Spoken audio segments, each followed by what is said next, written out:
Welcome everyone. Today we'll discuss about another type of non-genetic RNA, that is the transfer RNA tRNA. তাহলে tRNA নিয়ে আমরা আজকে discuss করব। তাহলে আমার today's topic is tRNA.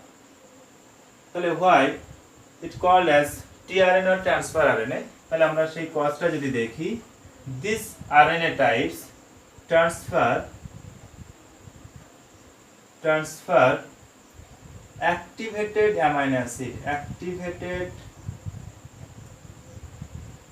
amino acid at the site of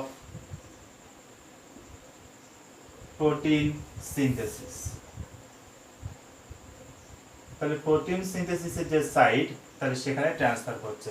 তাহলে আমাদের mRNA ক্ষেত্রে দেখলাম যে এমআরএনএ যখন ফরমেশন হলো সেটা এইচএনআরএনএ হিসেবে ফরমেশন হয় বা সিনথেসিস হয়, তারপর সেটা post transcriptional modification, splicing, capping, poly A tail add হওয়ার পর সেটা সাইটোপ্লাজমে চলে আসে, কারণ সেখানে সাইটোপ্লাজমে কিন্তু ট্রান্সলেশন প্রসেসটা হবে এবং সেটা কোথায় হবে? রাইবোজোমে হবে, অর্থাৎ প্রোটিন ফ্যাক্টরিতে হবে। তাহলে ট্রান্সক্রিপশন মানে আমাদের এখানে যেটা বলা হচ্ছে যে প্রোটিন সিনথেসিসের সাইটে, তার প্রোটিন সিনথেসিস সাইট বলতে কিন্তু রাইবোজোমকে বোঝানো হচ্ছে, তাহলে সেটাও সাইটোপ্লাজমে প্রেজেন্ট। সেই জন্য এমআরএনএ কিন্তু নিউক্লিয়াসে ফরমেশন হলেও বা সিনথেসিস হলেও সেটা কোথায় ট্রান্সফার হচ্ছে? আমাদের সাইটোপ্লাজমে। তাহলে এখানে সেই যেখানে প্রোটিন সিনথেসিস হবে সেই সাইটে কি করছে? আমাদের অ্যাক্টিভেটলি অ্যামিনো অ্যাসিডকে ট্রান্সফার করছে, সেই জন্য আমরা বলছি যে ট্রান্সফার আরএনএ আর টিআরএনএ। তারপরে যদি দেখা যায় এটা হচ্ছে স্মলেস্ট আরএনএ, কারণ এটার মধ্যে 75 to 95 নিউক্লিওটাইড প্রেজেন্ট। পার্সেন্টেজ যদি আমরা দেখি তাহলে 10 to 15% of total cellular RNA. তাহলে আমাদের সেলুলার আরএনএ যেগুলো আছে তাহলে তার মধ্যে 10 to 15% থাকছে। তাহলে মোট সেলুলার আরএনএ যেটা আছে তার মধ্যে 10 থেকে 15% মাত্র থাকছে আমাদের টিআরএনএ। তাহলে এটা স্মলেস্ট, ট্রান্সফার করছে অ্যাক্টিভেটেড অ্যামিনো অ্যাসিড, একই সঙ্গে এটা হচ্ছে আমাদের 10 থেকে 15% থাকে। তারপরে যদি দেখা যায় এটা হচ্ছে সিঙ্গেল স্ট্যান্ডার্ড,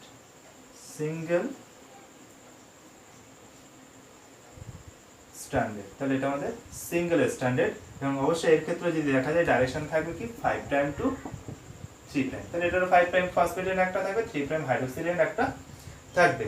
তারপরে যদি আমরা দেখি যে 20 টাইপস অফ টিআরএনএ আমরা পাবো বা আমরা পেয়েছি, কারণ যদি দেখা যায় তাহলে এখানে কি হচ্ছে 20 টাইপস অফ টিআরএনএ প্রেজেন্ট। তাহলে কেন 20 টাইপের বা 20 রকমের টিআরএনএ প্রেজেন্ট আছে? কারণ আমাদের অ্যামিনো অ্যাসিডের ক্ষেত্রে যদি দেখি তাহলে 20 types of amino acid is present for protein synthesis। তাহলে আমরা কি দেখছি? প্রোটিন সিনথেসিসের জন্য কিন্তু 20টা ধরনের বা 20 types of amino acid present. তাহলে অ্যামিনো অ্যাসিডের অনেক সংখ্যা আছে, কিন্তু তার মধ্যে আমরা যদি দেখি 20টা যে অ্যামিনো অ্যাসিডের কথা বলা হচ্ছে, তাহলে এই অ্যামিনো অ্যাসিডগুলো শুধুমাত্র প্রোটিন সিনথেসিসে কাজে লাগে বলে আমরা এদেরকে ম্যাজিক 20 বলে থাকি। তাহলে এখানে কি বলা হচ্ছে যে 20 টাইপসের টিআরএনএ পাওয়া গেছে, কারণ হচ্ছে আমাদের প্রোটিন সিনথেসিসের জন্যও 20 রকমের কি থাকছে? অ্যামিনো অ্যাসিড থাকছে। অর্থাৎ আমরা বলতে পারি যে specific tRNA carries specific amino acid. তাহলে আমরা যদি দেখি তাহলে নির্দিষ্ট টিআরএনএ নির্দিষ্ট অ্যামিনো অ্যাসিডকেই ক্যারি করবে। তাহলে এটা এখান থেকে ক্লিয়ার হচ্ছে। তাহলে যেহেতু 20 রকমের টিআরএনএ আছে এবং আমাদের 20 রকমের অ্যামিনো অ্যাসিড আছে, অর্থাৎ প্রত্যেকটা নির্দিষ্ট টিআরএনএ নির্দিষ্ট অ্যামিনো অ্যাসিডের সঙ্গে সংযুক্ত হবে, সেই জন্য বলা হচ্ছে specific tRNA carries specific amino acid. তাহলে অ্যাক্টিভেটেড অ্যামিনো অ্যাসিডগুলো যখন ক্যারি করছে তাহলে একটা নির্দিষ্ট টিআরএনএ নির্দিষ্ট একটা অ্যামিনো অ্যাসিডকেই আনবে। ক্লিয়ার? তাহলে একই টিআরএনএ 2 বা ততোধিক অ্যামিনো অ্যাসিড কিন্তু ক্যারি করবে না, সেটা এখানে বলা হচ্ছে। এবং এটা যদি দেখা যায় যে so much folded, তাহলে এটা এতটাই ফোল্ডেড হয়েছে যে যেটাকে দেখে মনে হবে যেন এটা ডবল স্ট্যান্ডার্ড, কিন্তু প্রকৃতপক্ষে নয়। তাহলে এটা এত বেশি ফোল্ডেড হয়েছে দেখে মনে হবে এটা ডবল স্ট্যান্ডার্ড, কিন্তু ডবল স্ট্যান্ডার্ড নয়। এই সিঙ্গেল স্ট্যান্ডার্ড আরএনএটাই ফোল্ডিং হওয়ার কারণে তাদের যে বেস পেয়ারগুলো কমপ্লিমেন্টারি পেয়েছে সেখানে তারা বন্ডিং করে গেছে, যেখানে কমপ্লিমেন্টারি পায়নি সেই জায়গাগুলো বন্ডিং করতে পারেনি বলে সেটা লুপ ফর্মেশন করেছে। আর যদি দেখা যায় যে ইট কনসিস্ট অফ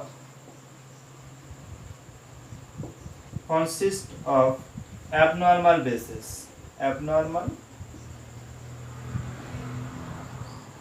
bases, তাহলে কি আমরা এটার মধ্যে যদি দেখি abnormal base প্রেজেন্ট থাকে, যেমন আমরা বলবো সিউডো ইউরাসিল, যেটাকে আমরা সাই দ্বারা ডিনোট করে থাকি। এছাড়া ইনোসিন আই দ্বারা ডিনোট করা হয়ে থাকে, and ডাইহাইড্রো ইউরিডিন, যেটাকে আমরা ডি আর ডিএইচইউ বলে থাকি। তাহলে এইগুলো হচ্ছে অ্যাবনরমাল বেস আমাদের টিআরএন এর মধ্যে প্রেজেন্ট থাকবে। তাহলে আমরা কি দেখলাম, অ্যাক্টিভেটেড অ্যামাইনো অ্যাসিড ট্রান্সফার করে প্রোটিন সিনথেসিস সাইটে, সেই জন্য এটাকে বলা হচ্ছে টিআরএন। স্মলেস্ট, কারণ এর মধ্যে মাত্র 75 to 95 নিউক্লিওটাইড প্রেজেন্ট। পার্সেন্টেজ যদি আমরা দেখি তাহলে total 10 to 15% of total cellular RNA single standard এবং হেটেরো ডাইরেকশন 5' to 3' থাকবে। এবং এখানে যদি দেখা যায় 20 টাইপসের আমরা টিআরএনএ পেয়েছি, কারণ আমাদের 20 টাইপসের amino acid present for protein synthesis, তাহলে সেক্ষেত্রে একটা স্পেসিফিক টিআরএন একটা স্পেসিফিক অ্যামাইনো অ্যাসিডকে ক্যারি করবে। তারপরে যদি দেখি যেটা সো মাচ ফোল্ডেড, তাহলে এতটাই বেশি ফোল্ডেড হয়েছে যে সেটা দেখে মনে হয় ডবল স্ট্যান্ডার্ড, কিন্তু সেটা নয়, সিঙ্গেল স্ট্যান্ডার্ড আরএনএটাই কমপ্লিমেন্টারি বেস পেয়ারিং করেছে নিজেদের মধ্যে।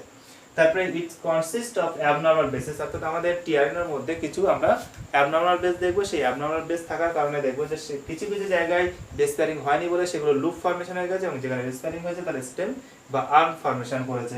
তাহলে সেই অ্যাবনরমাল বেসগুলো কি থাকতে পারে, সিউডোইউরাসিল, যেটাকে আমরা সাই দ্বারা ডিনোট করি, ইনোসিন থাকতে পারে, এবং একই সঙ্গে আমরা ডাইহাইড্রো ইউরিডিনের কথা বললাম। তাহলে এইগুলো হচ্ছে abnormal base present within the tRNA.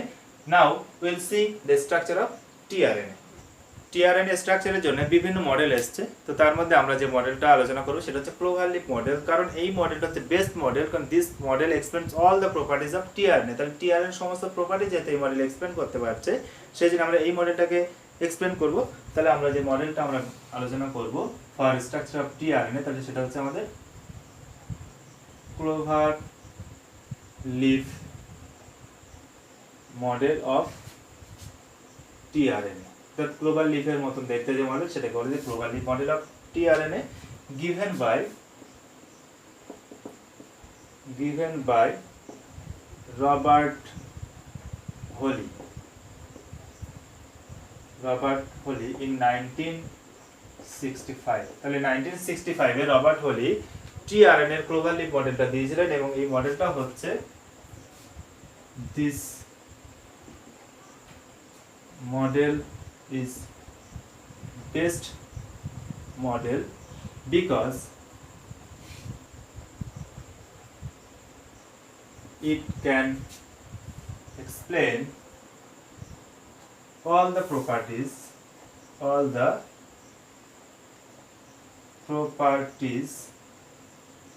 of tRNA, অর্থাৎ টিআরএনএ এর সমস্ত প্রপার্টি এক্সপ্লেইন করতে পারে বলে আমরা এটাকে কি বলছি, বেস্ট মডেল বলছি। তাহলে গিভেন বাই রবার্ট হলি 1965। তাহলে ক্লোভার লিফ মডেলের ডায়াগ্রামটা যদি আমরা দেখি, তাহলে সেখানে কিছু এরকম স্টেম ফর্মেশন হয়েছে, একই সঙ্গে লুপ ফর্মেশন হয়েছে। তাহলে যে জায়গাগুলোতে কমপ্লিমেন্টারি বেস পেয়ারিং পায়নি সেই জায়গাগুলোতে দেখবো আমরা যে কি হয়েছে, লুপ ফর্মেশন করেছে। তাহলে এরকম আমরা কিছু লুপ দেখবো, কিছু স্টেম দেখতে পাবো। তাহলে এরকম আমরা টোটাল 4টে লুপ দেখবো, তার মধ্যে 3টে হচ্ছে মেন লুপ। তাহলে গঠন যদি দেখি তাহলে এরকম। তাহলে এই প্রান্তটা হচ্ছে আমাদের 5' এন্ড, এই প্রান্ত হচ্ছে আমাদের 3' হাইড্রক্সিল এন্ড। এবং এখানে যে লুপগুলো পাচ্ছি, তাহলে আমরা টোটাল কি সাইড বা কি পার্ট এর মধ্যে পাবো যদি দেখা যায়, তাহলে 3' ওই যেটা আছে এখানে অ্যামাইনো অ্যাসিড যুক্ত হতে পারে। তাহলে অ্যামাইনো অ্যাসিড যদি আমরা দেখি, তাহলে অ্যামাইনো অ্যাসিড গঠন কি থাকবে, একটা অ্যামাইনো এন্ড থাকবে, একটা কার্বক্সিল এন্ড থাকবে, এবং এদিকে আমরা হাইড্রোজেন পাবো, এদিকে আর থাকবে, আর হচ্ছে সাইড চেন বা হাইড্রোকার্বন চেন। তাহলে এখানে যে কার্বক্সিল গ্রুপ যেটা থাকবে সেটাকে যদি আমরা এইভাবে লিখি C+O, এখানে আমরা H করে দিই, তাহলে এখানে অ্যাসিড, এটা অ্যাসিড অ্যামাইনো অ্যাসিড, এটা হচ্ছে আমাদের অ্যালকোহল গ্রুপ। তাহলে অ্যাসিডের সঙ্গে অ্যালকোহলের স্ট্রাটিফিকেশনে এখানে ওয়াটার রিলিজ করবে, তাহলে ওয়াটার রিলিজ করার পরে এখান দিয়ে যে বন্ডিংটা হবে তাহলে এইভাবে এখান থেকে কি হচ্ছে জল বেরিয়ে গেল। তাহলে জল বেরিয়ে যাওয়ার পরে তাহলে এখানে কি হচ্ছে অ্যামাইনো অ্যাসিডটা সংযুক্ত হয়ে যাচ্ছে। তাহলে এটাই হচ্ছে সেই অ্যাক্টিভেটেড অ্যামাইনো অ্যাসিড। তাহলে 3 প্রাইম এন্ড যেটা আছে তাহলে সেখানে কে সংযুক্ত হতে পারে, অ্যাক্টিভেটেড অ্যামাইনো অ্যাসিড সংযুক্ত হতে পারে। তাহলে আমরা এখানে যেটা পেলাম তাহলে এটাকে নাম দেব কি, তাহলে প্রথম যে পার্টটা পেলাম সেটা হচ্ছে activated amino acid binding site. তাহলে এখানে কি অ্যাক্টিভেটেড অ্যামাইনো অ্যাসিড বাইন্ড হতে পারে। তাহলে আমাদের সিঙ্গেল স্ট্র্যান্ড আরএনএ তাহলে এমন ভাবে ফোল্ডিং হয়েছে, দেখো এটা হচ্ছে 5 প্রাইম এন্ড, এটা 3 প্রাইম এন্ড, তাহলে 5 প্রাইম 3 প্রাইম প্রায় কাছাকাছি অবস্থান করছে এবং যেখানে যেখানে তাদের কমপ্লিমেন্টারি বেস পেয়ারিং পেয়েছে তাহলে সেখানে তারা বেস পেয়ারিং করে ফেলেছে, ফলে সেটা স্টেম বা ডবল স্ট্র্যান্ডেড দেখাচ্ছে। তাহলে এগুলো সব স্টেম বা আর্ম ফর্মেশন করেছে এবং যে জায়গাগুলোতে বন্ড ফর্মেশন হয়নি অর্থাৎ তাদের সেই কমপ্লিমেন্টারি বেস পেয়ারিংটা হয়নি বা সেই লুপ ফর্মেশন করেছে, তাহলে কারণ হচ্ছে সেই জায়গাগুলোতে অ্যাবনরমাল বেস প্রেজেন্ট আছে। তাহলে প্রথম যে লুপটা পাচ্ছি তাহলে আমরা এখানে যেটা দেখবো তাহলে এই লুপটাকে বলা হচ্ছে টি-সাই-সি লুপ এবং এই স্টেমটাকে আমরা বলবো টি-সাই-সি স্টেম। তাহলে আমরা এটাকে অ্যামাইনো অ্যাসিড অ্যাকসেপ্টর স্টেম বলতে পারি বা এই সাইটটাকে বলছি activated amino acid binding site এবং লুপটাকে বলা হচ্ছে টি-সাই-সি লুপ এবং তারপর এখানে যে লুপটা পাচ্ছি এই লুপটাকে বলা হচ্ছে অ্যান্টি কোডন লুপ এবং এখানে যে লুপটা পাচ্ছি এটাকে আমরা ডি লুপ বলতে পারি। তাহলে এটাকে আমরা ডি লুপ বলতে পারি অথবা ডিএইচইউ লুপও বলতে পারি, ডিএইচইউ লুপ। তাহলে টোটাল আমরা এখানে 3টে মেন লুপ পাবো এবং আরেকটা যেটা দেখতে পাবো সেটাকে আমরা ভ্যারিয়েবল লুপ বলবো, ভ্যারিয়েবল লুপ। এটার ইম্পর্টেন্ট কোনো ফাংশন আমরা দেখি না। তো আমরা এখানে যেটা দেখছি যে আমাদের টিআরএনএ একটা 5 প্রাইম থাকছে, একটা হচ্ছে আমাদের 3 প্রাইম। তাহলে এমন ভাবে অ্যারেঞ্জ হচ্ছে 5 প্রাইম 3 প্রাইমটা প্রায় কাছাকাছি অবস্থান করছে এবং এখানে যে সিকোয়েন্সটা থাকে তাহলে এখানটাতে যদি দেখি তাহলে এখানে কি থাকবে এ সি সি, এটা ফিক্সড। তাহলে এখানে যে সিকোয়েন্সটা থাকবে অ্যাডেনিন সাইটোসিন সাইটোসিন নাইট্রোজেন পরপর প্রেজেন্ট থাকবে, এটা ফিক্সড। এবং তাহলে এখানে টোটাল আমরা স্টেম কটা পাচ্ছি 4টে, একটা হচ্ছে অ্যামাইনো অ্যাসিড অ্যাকসেপ্টর স্টেম, একটা হচ্ছে টি-সাই-সি লুপ মানে স্টেমটাকে বলা হচ্ছে টি-সাই-সি স্টেম, একটাকে আমরা বলছি অ্যান্টিকোডন লুপ মানে এটা হচ্ছে অ্যান্টিকোডন স্টেম, এটা ডিএইচইউ লুপ মানে এটাকে বলা হচ্ছে অ্যান্টি ডিএইচইউ স্টেম। তাহলে টোটাল আমরা 4টে স্টেম পাচ্ছি, 3টে মেন লুপ পাচ্ছি, একটা হচ্ছে ভ্যারিয়েবল লুপ পাচ্ছি। তাহলে টি-সাই-সি লুপ, অ্যান্টিকোডন লুপ এবং ডিএইচইউ লুপ। তাহলে এই যে লুপগুলো কেন এমন নাম দেওয়া হয়েছে যদি দেখি তাহলে আমরা বলেছিলাম যে টিআরএন এর মধ্যে অ্যাবনরমাল বেস প্রেজেন্ট। তাহলে অ্যাবনরমাল বেস থাকার কারণে তাহলে যে জায়গাগুলোতে অ্যাবনরমাল বেস আছে সেখানে তাদের মধ্যে পেয়ারিং হয়নি। তাহলে সিঙ্গেল স্ট্র্যান্ড আরএনএ তো পেয়ারিং করে ডাবল স্ট্র্যান্ডের মতন ফোল্ডেড হয়েছে, তাহলে সেটা ক্লোভার লিফ মডেলের মতন, ক্লোভার লিফের মতন দেখতে মডেল, সেই জন্য ক্লোভার লিফ মডেল বলা হয়েছে, ডিভেলপ বাই রবার্ট হলি। তাহলে 1965 এটা দিয়েছিল। তাহলে এবার যদি দেখা যায় যে এই যে লুপগুলো দেখছি তাহলে এই লুপগুলোর মধ্যে অ্যাবনরমাল বেস আছে, সেই জন্য তাদের মধ্যে বন্ডিং হয়নি। তাহলে কি বেস আছে, তাহলে থাইমিন। তাহলে আমাদের আরএনএর মধ্যে থাইমিন থাকার কথা নয়, তারপরে দেখি কি হচ্ছে এখানে, এখানে সাই, সাই বলতে হচ্ছে সিউডো ইউরাসিল। তাহলে আমরা বলেছিলাম অ্যাবনরমাল বেস প্রেজেন্ট থাকে, তাহলে আমাদের টি-সাই-সি লুপের মধ্যে সিউডো ইউরাসিল প্রেজেন্ট থাকছে এবং সাইটোসিন প্রেজেন্ট থাকছে, তাহলে টি-সাই-সি লুপ ওই জন্য এটাকে নাম দেওয়া হয়েছে। তাহলে এখানে আমরা থাইমিন দেখতে পাবো, তাহলে এটার মধ্যে থাইমিন প্রেজেন্ট থাকতে দেখবো, তারপরে সিউডো ইউরাসিল প্রেজেন্ট থাকতে দেখবো, সেই জন্য এটাকে নাম দিয়েছে টি-সাই-সি লুপ। এবং আরেকটা লুপ এদিকে যেটা দেখতে পাচ্ছি আমাদের অ্যান্টিকোডন লুপ। তাহলে অ্যান্টিকোডন লুপের মধ্যে আমরা কি দেখবো, আমরা এখানে আই দেখালাম, অর্থাৎ ইনোসিন প্রেজেন্ট থাকবে। তাহলে ইনোসিনটা হচ্ছে মডিফাইড পিউরিন। তাহলে সেই ইনোসিন যদি দেখি তাহলে ইনোসিনটা প্রেজেন্ট থাকছে কোথায়, আমাদের অ্যান্টিকোডন লুপে, সেই জন্য এখানে অ্যাবনরমাল বেস আছে বলে পেয়ারিং হয়নি, ফলে সেটা লুপ ফর্মেশন হয়ে গেছে। এবং যেখানে পেয়ারিং হয়েছে তাদের মধ্যে তার মানে কমপ্লিমেন্টারি বেস পেয়ারিং হয়েছে। এবারে যদি আমরা দেখি ডিএইচই লুপের ক্ষেত্রে তাহলে এখানে কি ডাইহাইড্রো ইউনিট প্রেজেন্ট থাকে, সেটা অ্যাবনরমাল বেস, ফলে এখানে লুপ ফর্মেশন হয়ে গেছে।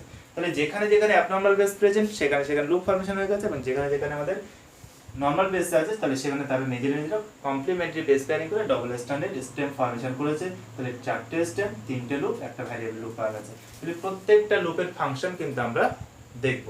তাহলে টি-সাই-সি লুপের ফাংশন যদি আমরা দেখি তাহলে আমাদের টি-সাই-সি লুপ, তাহলে আমরা এটাকে সেকেন্ড করে দিলাম, তাহলে এটা হচ্ছে আমাদের ফার্স্ট, এটা হচ্ছে activated amino acid binding site 3 prime end. তাহলে এখানে এসিসি সিকোয়েন্স থাকবে। তারপর টি-সাই-সি লুপ যদি দেখি তাহলে কি ফাংশন করছে, recognition of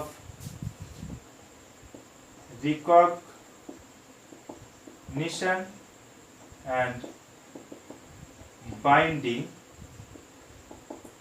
with the large subunit of ribosome.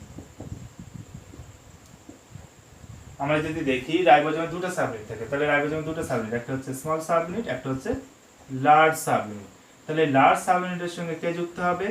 আমাদের টিআরএনএ টি সাইসি লুপ। তাহলে টি সাইসি লুপ যেটা আছে, যখন প্রোটিন সিনথেসিস হবে তখন টিআরএনএ, এমআরএনএ এবং আরআরএনএ একসঙ্গে কোঅপারেট করে ফাংশনটা করবে। তাহলে আরআরএনএ রাইবোজোম ফর্মেশন করেছে, তাহলে এই আরআরএনএ এর সঙ্গে সংযুক্ত হবে কার? টিআরএনএ টি সাইসি লুপে। তাহলে টি সাইসি লুপ কি করছে?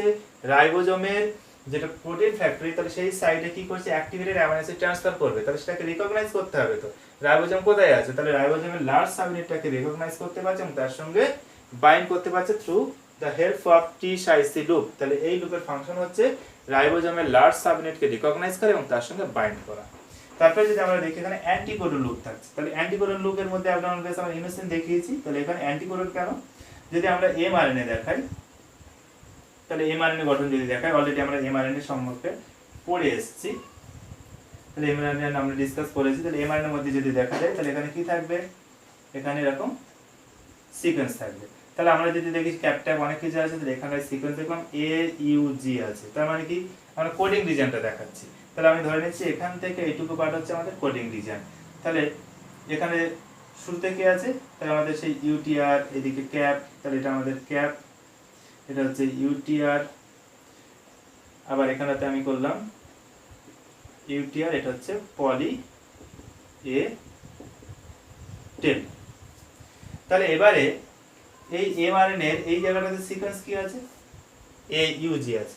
তাহলে এটা হচ্ছে কোডন। তাহলে এমআরএনএ তে থাকবে কোডন, ডিএনএ এর ইনফরমেশন আমরা বলেছিলাম এই মেসেঞ্জার আরএনএ এর মধ্যে কোডেড ফর্মে চলে আসে, তাহলে সেটা হচ্ছে কোডন। তাহলে আমরা বলেছি কোডিং সিকোয়েন্স যেটা আছে বা কোডিং রিজন যেটা এমআরএনএ আছে, সেটা অনলি কি দ্বারা তৈরি? Composed of codon. তাহলে এখানে পরপর কোডন গুলো প্রেজেন্ট। তাহলে ফার্স্ট কোডন যেটা হচ্ছে আমরা ধরে নিচ্ছি AUG আছে, তাহলে যেটা হচ্ছে স্টার্ট কোডন, ইনিশিয়েশন কোডন। তাহলে AUG যখন থাকবে, তাহলে এই কোডনের সঙ্গে কমপ্লিমেন্টারি বেস পেয়ারিং হতে হবে অ্যান্টি কোডন, অর্থাৎ কোডনে যেটা থাকবে তার কমপ্লিমেন্টারি থাকবে এখানে। তাহলে এখানে যদি আমরা দেখি, তাহলে কোডন অ্যান্টি কোডন বাইন্ডিং হতে গেলে, তাহলে এখানে যদি A আছে তাহলে এখানে থাকবে U, এখানে U আছে মানে এখানে থাকবে A, এখানে G আছে মানে এখানে C। তাহলে দেখো কোডনে যেটা থাকবে তার কমপ্লিমেন্টারি থাকবে অ্যান্টি কোডনে। তাহলে কোডনের কমপ্লিমেন্টারি থাকছে বলে এটাকে আমরা অ্যান্টি কোডন বলছি, কোডনের বিপরীত থাকছে, সেই জন্য তাদের মধ্যে বেস পেয়ারিংটা হবে। তাহলে যখন প্রোটিন সিনথেসিস হয় তখন টিআরএনএটা এমআরএনএ এর সঙ্গে সংযুক্ত হবে। তাহলে কিসের সাহায্যে? Codon anticodon binding. তাহলে এখানে তিনটে আছে, এমআরএনএ তে কোডন, তাহলে টিআরএনএ তিনটে এসে এর উপরে বসে পড়বে। তাহলে এইভাবে তাদের বন্ডিংটা হবে। তাহলে এটা হচ্ছে কোডন অ্যান্টিকোডন বাইন্ডিং। তাহলে অ্যান্টিকোডন লুপ কি করছে? এমআরএনএ এর স্পেসিফিক কোডনের সঙ্গে গিয়ে বাইন্ড করছে। তাহলে অ্যান্টিকোডন লুপের ফাংশন হচ্ছে এমআরএনএ এর কোডনের সঙ্গে সংযুক্ত হওয়া, এবং টি সাইসি লুপের ফাংশন হচ্ছে প্রোটিন ফ্যাক্টরি অর্থাৎ রাইবোজোমের যে লার্জ সাবইউনিট তাকে রিকগনাইজ করে এবং তার সঙ্গে বাইন্ডিং করা। তাহলে এবারে এই অ্যান্টিকোডন লুপ আরো একটা ফাংশন করে যে এই যে 3 প্রাইম এন্ড যেটা আছে এখানে কোন অ্যামাইনো অ্যাসিড আসবে সেটা ডিপেন্ড করছে এখানে ইউএসসি। তাহলে আমরা বলেছিলাম যে AUG যে কোডনটা সেটা কি করবে? অ্যামাইনো অ্যাসিড মিথিওনিনকে কোড করবে, মিথিওনিনকে কোড করবে। তাহলে ইউএসসি থাকলে তার মানে, তাহলে AUG আছে মানে মিথিওনিনকে কোড করছে, তাহলে AUG আছে মানে তার অ্যান্টিকোডন কি থাকবে? ইউএসসি। তাহলে এখানে অ্যান্টিকোডনটা ডিটারমাইন করে দেয় যে এখানে 3 প্রাইম এন্ডে কোন অ্যাক্টিভেটেড অ্যামাইনো অ্যাসিড থাকবে।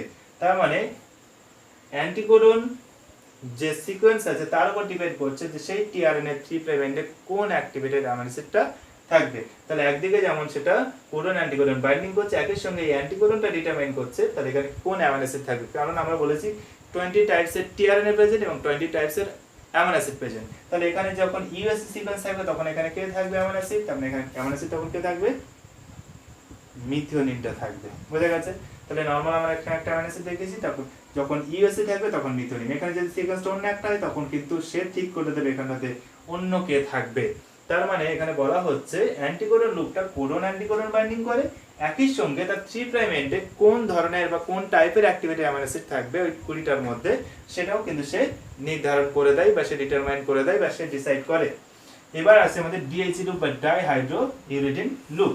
তাহলে এই লুপে আমাদের অ্যাবনর্মাল বেস হিসেবে তাহলে ডাইহাইড্রোইউরিডিন থাকছে, সেই জন্য এটা লুপ ফর্মেশন করেছে। তাহলে স্টেমটাকে বলা হবে ডাইহাইড্রোইউরিডিন স্টেম বা ডি স্টেম আমরা বলতে পারি। তাহলে এটার ফাংশন যদি আমরা দেখি, তাহলে আমরা সেকেন্ড দেখলাম, থার্ড কি দেখলাম, আমাদের অ্যান্টিকোডন লুপের ফাংশন দেখলাম। তাহলে অ্যান্টিকোডন লুপ কি ফাংশন করলো, binding with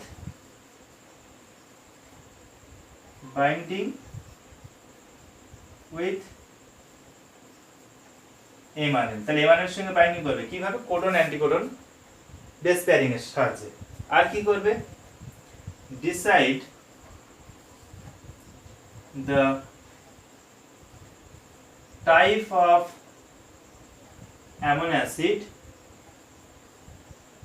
which attach to 3'OH।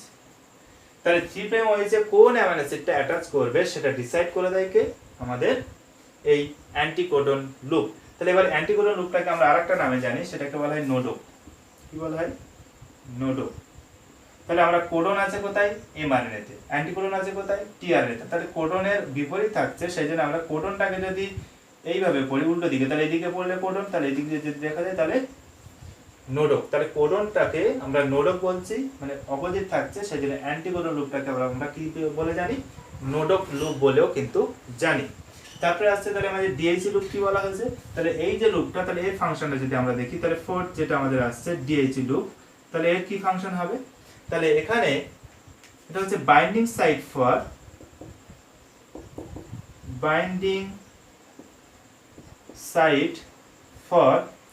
amino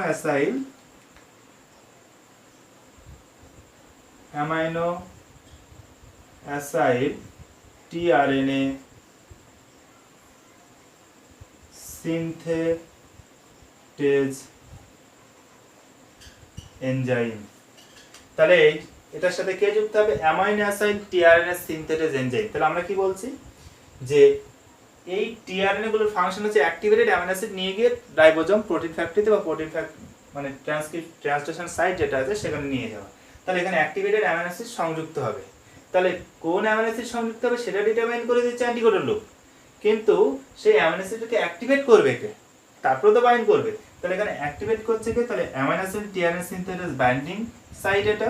তাহলে এটা binding site for amino acid tRNA synthetase, এটা একটা এনজাইম। তাহলে সেটা কি করছে, অ্যাক্টিভেটস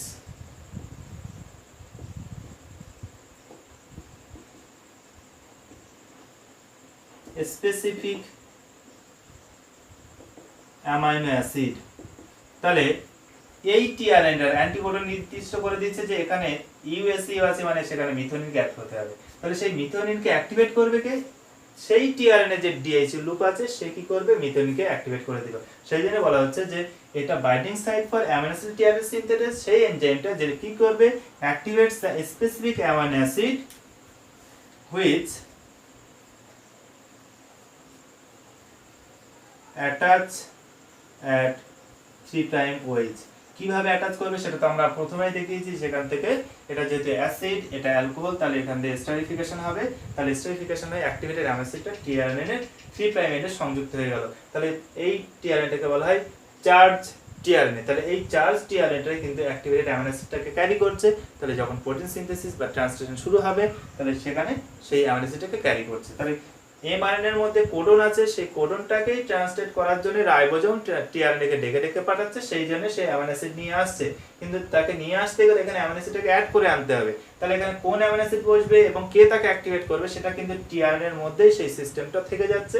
তাহলে কি বলা হলো, যে আমাদের ক্লোভার লিভ মডেল সেটা টিআরএনএ সমস্ত প্রপার্টিজ ব্যাখ্যা করছে। তাহলে সেটা যদি দেখা যায়, তাহলে টিআরএনএ ক্লোভার লিভ মডেল হলি যেটা দিয়েছিলেন রবার্ট হলি, তার মধ্যে আমরা তিনটে মেইন লুপের কথা বলেছি। একটা হচ্ছে টি-সাইসি লুপ, একটা হচ্ছে আমাদের অ্যান্টিকোডন লুপ, একটা হচ্ছে ডিএইচি লুপ। তাহলে টি-সাইসি এখানে অ্যাবনরমাল বেস সিউরিউরাসিল থাকে, যেটাকে আমরা সাই দ্বারা ডিনোট করি। এখানে আমাদের থাকছে ইনোসিন থাকছে অ্যাবনরমাল বেস, এবং সেটাকে আমরা অ্যান্টিকোডন লুপ বলছি। এখানে ডাইহাইড্রোইউরিডিন থাকছে, যেখানে ডাইহাইড্রোইউরিডিন লুপ বলা হচ্ছে। স্টেম যদি দেখি, তাহলে চারটে স্টেম। এটা হচ্ছে অ্যামিনো অ্যাসিড অ্যাকসেপ্টর স্টেম, যেহেতু এখানে অ্যামিনো অ্যাসিড 3'এ অ্যাকসেপ্টেড হয়, এবং এখানকার সিকোয়েন্সটা এসিসি ফিক্সড। তারপরে যদি দেখা যায়, এটা টি-সাইসি লুপ মানে টি-সাইসি স্টেম, এটা হচ্ছে আমাদের অ্যান্টিকোডন স্টেম, এটা হচ্ছে আমাদের ডি স্টেম বা ডিএইচইউ স্টেম।